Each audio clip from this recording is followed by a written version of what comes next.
देखिए इस लेक्चर में हम लोग दो टॉपिक पर डिस्कस करेंगे अभी, टॉपिक 1 और टॉपिक 2। पहला है वर्कमैन कंपनसेशन रिजर्व, दूसरा इन्वेस्टमेंट फ्लक्चुएशन रिजर्व। ठीक है, तो पहला टॉपिक हम लोग देख लेते हैं वर्कमैन कंपनसेशन रिजर्व का। ठीक है, फर्स्ट टॉपिक जो हमारा होगा वो वर्कमैन कंपनसेशन रिजर्व का होगा। ठीक, तो अब वर्कमैन कंपनसेशन पार्टनरशिप के लिए क्या होता है, लायबिलिटी होता है। ठीक, और वो हमेशा क्या रहेगा, क्रेडिट बैलेंस ही रहेगा। ठीक, तो यहाँ एज्यूम कर लिए है कि मेरा WCR यानी वर्कमैन कंपनसेशन रिजर्व 1 लाख है। वर्कमैन कंपनसेशन रिजर्व होता क्या है, ठीक है, तो वो रिजर्व होता है जो हमारे फॉर्म में अगर कुछ लोग काम कर रहा है तो इट में भी फ्यूचर में अगर उसके साथ कोई हादसा हो जाता है या कुछ प्रॉब्लम्स उसके साथ हो जाता है तो कॉम्पनसेट यानी मुआवजे के तौर पे जो पैसा राशि यानी अमाउंट जो है पे किया जाता है उसी को बोलते हैं। ठीक है, तो उसके लिए फॉर्म जो है वो पहले से ही क्या करती है, ठीक है, रिजर्व तैयार करके रखती है। ठीक, प्रॉफिट आउट ऑफ प्रॉफिट होता है रिजर्व। ठीक, तो अब इसमें 4 केस है, 1 2 3 4। ठीक है, तो चारों केस को एक एक करके फिर से डिस्कस कर दे रहा है कि पहला, इफ नो क्लेम, अगर मान लेते हैं रिजर्व हम जमा किए हैं लेकिन कोई हादसा ही नहीं हुआ तो किसी प्रकार का हमको कोई क्लेम नहीं देना पड़ेगा। ठीक, तो उस केस में क्या एंट्री होगा, तो रिजर्व क्या होता है हमारा, क्रेडिट बैलेंस होता है, तो खत्म करने के उसको क्या करेंगे, डेबिट कर देंगे। तो WCR हमारा क्या हो जाएगा, डेबिट हो जाएगा। जो एग्जिस्टिंग पार्टनर है कौन है, A और B है। क्यों, क्योंकि जो पहले का जमा है वो एग्जिस्टिंग पार्टनर यानी नया कोई पार्टनर आएगा तो उसको नहीं मिलेगा। जो एग्जिस्टिंग पार्टनर है वो ओल्ड रेशियो में उसको बांट लेगा। तो WCR account debit to A's capital to B's capital. तो पहला केस कंप्लीट हो गया। अब देखिए, अब उसके बाद फिर क्या है, second case, if claim is lower than it's reserve, मतलब क्या हो गया कि जितना हम रिजर्व जमा किए हैं अगर क्लेम उससे कम है, क्लेम हो गया तो क्लेम कम है तो यहां भी केस वही बनाए हैं कि WCR मेरा कितना है, 1 लाख है, क्लेम मेरा कितना है, 20,000 है। ठीक, क्लेम मतलब हमको इतना पेमेंट, 1 लाख में से इतना पेमेंट करना पड़ेगा। ठीक है, ओल्ड रेशियो 1 लाख 1:1 है। तब देखिए इसका जर्नलाइज करेंगे तो क्या होगा, सबसे पहले जो बेसिक्स है इसको खत्म करना है। तो ये क्रेडिट बैलेंस में, तो इसको खत्म करने के लिए इसको डेबिट कर दिया, WCR 1 लाख से डेबिट हो गया। जितना क्लेम होगा उस क्लेम को हम लोग क्रेडिट कर देंगे। तो टू प्रोविजन फॉर क्लेम कितना का हो गया, 20,000 का हमारा क्लेम हो गया, तो क्लेम क्रेडिट हो गया। अब देखिए 1 लाख में से 20,000 लेस, वही यहाँ वहां शो किए हैं कि 1 लाख में से 20,000 गया तो रेस्ट कितना बच रहा है, 80,000 बच रहा है, जिसको कि एग्जिस्टिंग पार्टनर क्या करेगा, अपने ओल्ड रेशियो में बांट लेगा। तो 80,000 को 1:1 के रेशियो में बांटेगा, तो A को 40,000, B को भी 40,000। ये आपका सेकंड केस हो गया। ठीक, अब आइए थर्ड केस में।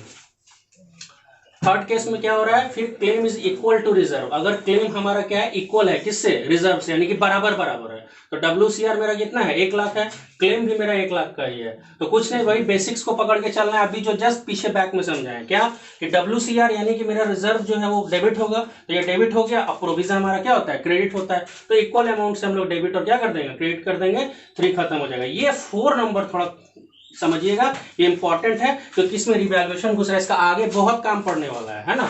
तो देखिए अब यहाँ क्या बोला, claim is more than reserve. अगर हमारा क्लेम जो है वो रिजर्व से ज्यादा होगी, यानी कि क्लेम मेरा 1 लाख है, सॉरी मेरा WCR कितना है, 1 लाख है, और क्लेम मेरा कितना हो जा रहा है, 1,20,000 हो जा रहा है, यानी कि पैसा एक्सेस हमको पेमेंट करना पड़ गया। ठीक, तो अब देखिए सबसे पहले बेसिक्स पे काम कर लिए, WCR को आप डेबिट कर लो, अब प्रोविजन को क्रेडिट करते हैं उसको कर लो। तो 1 लाख और 1,20,000 के बीच डिफरेंस कितना क्रिएट हो रहा है, 20,000 का। और यही बात यहाँ समझना है कि अगर कोई भी लॉस या प्रॉफिट एसेट्स या लायबिलिटीज के बढ़ने घटने से अकर हो रहा है, यानी कि क्रिएट हो रहा है, तो उसको सेटल हम लोग किस में करते हैं, रिवैल्यूएशन से, यानी कि रिवैल्यूएशन में उसको हम लोग डालते हैं। ठीक है, तो यहाँ पे ये क्या क्रिएट हो रहा है, लॉस क्रिएट हो रहा है। ठीक है, क्योंकि हमको जमा से ज्यादा पैसा पेमेंट करना पड़ गया। तो ये 20,000 हम लोग कहाँ डेबिट कर दिए, रिवैल्यूएशन में कर दिए। अब ये लॉस मेरा अकर हुआ तो इसको फिर सेटल करना पड़ेगा। तो इसको फिर पार्टनर्स क्या करेगा, अपने ओल्ड रेशियो में इसको सेटल कर लेगा। किस रेशियो में, 1:1 का। तो लॉस हमारा कितना है, 20,000 है, तो सेटल कितना करेगा, बराबर बराबर 10,000 यानी कितना हो जाएगा यहाँ पे 20,000 हो जाएगा। ठीक है, देखिए अब नेक्स्ट टॉपिक है इन्वेस्टमेंट फ्लक्चुएशन रिजर्व। ठीक है, तो ये भी फॉर्म के लिए लायबिलिटी होता है, लेकिन इसका थोड़ा सा केस डिफरेंट है। उसको पहले हम देखिए एक एग्जांपल समझा दे रहे हैं। यहाँ पे IFR लायबिलिटी है तो क्रेडिट होगा, और इन्फॉर्मेशन जो क्वेश्चन में देगा वो कुछ इस तरह देगा। एक तरफ लायबिलिटी दे देगा इन्वेस्टमेंट फ्लक्चुएशन रिजर्व, जैसे 50,000 है, गिवन कर देगा। एक एसेट्स तरफ वैल्यू दे देगा 1 लाख का, ये गिवन कर देगा। अब क्या है कि यहाँ पे और ओल्ड रेशियो या न्यू रेशियो सब दिया रहेगा, क्वेश्चन में सिर्फ ओल्ड रेशियो से मतलब रहता है इन्वेस्टमेंट फ्लक्चुएशन रिजर्व को। तो ओल्ड रेशियो 1:1 दे दिया, जो A और B 2 पार्टनर है। तब केस वाइज समझिए। पहला केस when book value and market value are same. तो क्वेश्चन में इंफॉर्मेशन दिया रहेगा, जैसे यहाँ हम एक एग्जांपल समझा रहे हैं कि मार्केट वैल्यू कितना है, 1 लाख है। तो यहाँ क्या दिख रहा है कि इन्वेस्टमेंट, ये बुक वैल्यू भी 1 लाख का है, यानी जब इन्वेस्ट किए थे तो उसका जो वैल्यू था वो 1 लाख था, और आज भी उसका वैल्यू कितना है, 1 लाख ही है। तो रिजर्व पे कोई इफेक्ट नहीं पड़ेगा, क्योंकि ना इसको देना है ना लेना है, ठीक है।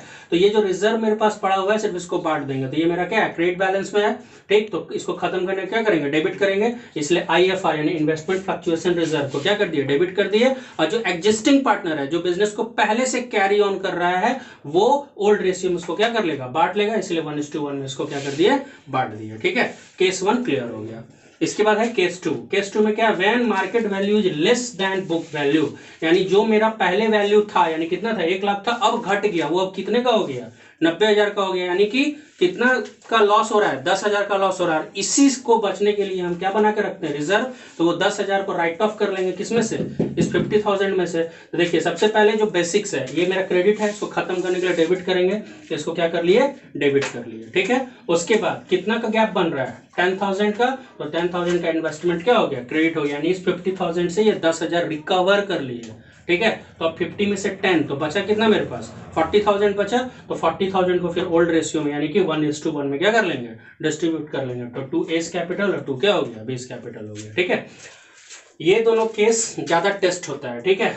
अब इसको समझिए, थर्ड नंबर यहाँ क्या है, fall in value equal to, यानी कि जितना इन्वेस्टमेंट का वैल्यू है, ठीक है, उतना तक ही वो उसका अमाउंट क्या हुआ है, गिरा है, यानी कि जितना मेरे पास रिजर्व पड़ा हुआ है उतना तक ही गिरेगा, या मोर देन, उससे ज्यादा भी हो सकता है। तो देखिए पहला केस क्या है कि अगर मार्केट वैल्यू 50,000 हो जाए तो 1 लाख का इन्वेस्टमेंट है और वो कितना रहा है, 50,000, तो इसका मतलब वैल्यू कितना से गिरा, 50,000 से ही गिरा, ठीक। और मेरे पास 50,000 का ऑलरेडी मेरे पास रिजर्व मौजूद है। तो उस केस में क्या करेंगे, पहला बेसिक काम, पहले इसको डेबिट करना है, इसको डेबिट कर लिए 50,000 से, और फाइनली हमको कितना तक करना है, 50,000 तक ही करना है। तो 2 इन्वेस्टमेंट कितना से हो गया, 50,000 तक। इसमें कोई पार्टनर्स में बटेगा नहीं, क्यों, क्योंकि जितना पैसा था वो सारा यूटिलाइज हो गया, ठीक है।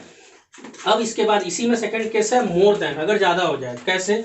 तो अब देखिए यहाँ 1 लाख है, वैल्यू गिर के कितना हो गया, 40,000 हो गया, यानी कि अब कितना हमको लॉस हो रहा है, एक तरह से 60,000 का, लेकिन रिजर्व कितना बना के रखे हैं, 50,000 का ही, तो 10,000 और मेरा एक्स्ट्रा हो रहा है। तो अब देखिए उसके लिए क्या करेंगे, पहले बेसिक वही IFR, पहले इसको डेबिट कर लिए, 50,000 से कर लिए। इन्वेस्टमेंट का लॉस कितना से क्रिएट हो रहा है, 60,000 से क्रिएट हो रहा है। तो गैप कितने का बना, 10,000 का। तो क्या समझाए थे कि अगर लायबिलिटी एसेट्स, ठीक है, किसी भी कारण से अगर मेरा लॉस क्रिएट कर रहा है तो उसको किससे सेट करना है, रिवैल्यूएशन से, ठीक। तो रिवैल्यूएशन हम क्या कर लेंगे, 10,000 से डेबिट कर लेंगे, ठीक। और ये क्या हो गया है, ये लॉस हो गया है, ठीक। तो इसका एक एंट्री आपको और मारना पड़ेगा, है ना।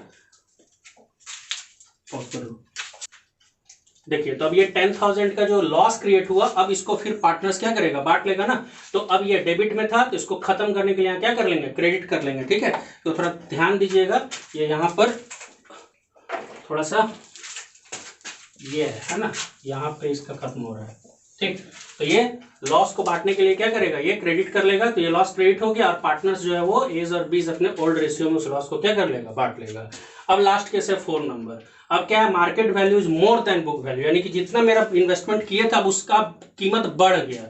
तो बढ़ गया, तो 1 लाख था, हो कितना गया, 1,10,000। अच्छी बात है, और प्रॉफिट में आ गया। तो पहले जो रिजर्व है उस रिजर्व को पहले फाइनली बांट लेंगे। तो IFR account debit 2S 2B 50,000 को क्या कर लिया, बांट लिया। उसके बाद दिख रहा है क्या, 10,000 और प्रॉफिट हो गया। तो क्या समझाएं कि अगर लायबिलिटी बढ़ता है या घटता है, ठीक है, तो वो किससे सेट होगा, रिवैल्यूएशन से। तो प्रॉफिट हो रहा है, तो देखिए इसलिए इन्वेस्टमेंट को डेबिट कर लिए, 2 रिवैल्यूएशन मेरा प्रॉफिट में है, तो रिवैल्यूएशन क्या हो गया, क्रेडिट हो गया, यानी प्रॉफिट हो गया। अब इस प्रॉफिट को फिर क्या करेगा, पार्टनर डिस्ट्रीब्यूट करेगा।